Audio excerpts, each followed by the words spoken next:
যাদেরকে আপনি ছেড়ে দিয়েছেন অথবা যারা আপনাকে ছেড়ে দিয়েছে, আমার মনে হয় এই ছাড়ার পরে মুঝে लगता है कि इसको मुकम्मल तौर पर छोड़ देना चाहिए। যা আপনাকে ছেড়ে দিয়েছে তাকে আপনি সম্পূর্ণ ছেড়ে দেন, অথবা যাকে আপনি নিজের থেকেই ছেড়ে দিয়েছেন তাকে একদম ছেড়ে দেন। অনেকে আছে দেখেন ফেসবুক চেক করে, ডে চেক করে, স্ট্যাটাস চেক করে, বারবার খবর নেয়, খোঁজ নেয়। এতে করে আপনার কষ্টের পেইনটা আরো বাড়ে। যাকে আপনি ছেড়ে দিয়েছেন তাকে নিয়ে মাইন্ডে আর কোনো চিন্তার প্রয়োজন নেই।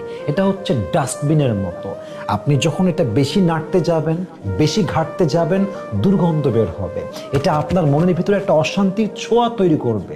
সো जिसने आपको छोड़ दिया या फिर जिसको आपने छोड़ दिया, इसको मुकम्मल तौर पर अपनी जिंदगी से निकाल दो। जो हो गया बस हो गया। जिसे मैंने छोड़ दिया वो मर जाए, जिंदा रहे, जहां भी जाए, मुझे इसकी कोई परवाह नहीं है। যাকে আমি ছেড়ে দিয়েছি অথবা যে আমাকে ছেড়ে দিয়েছে, কোনো দরকার নেই আমার লাইফে টাইম ওয়েস্ট করার। আমার জীবন অনেক বড় স্বপ্ন আছে, আমাকে সেগুলো নিয়ে কাজ করতে হবে। অতএব আমার কথা একটাই ভাই, জীবন যদি সুন্দর করতে চান বেশি বাড়াবাড়ি করতে যাবেন না। ডাস্টবিনে বেশি নাড়াচাড়া করলে দুর্গন্ধ অনেক বেশি বের হয়। অতএব নিজের জীবনটাকে স্থির রাখেন, চুপ থাকেন, নীরব থাকেন, ধৈর্য নিয়ে থাকেন। আপনার অতীতের চাইতে ভবিষ্যৎ অনেক বেশি সুন্দর হবে ইনশাআল্লাহ।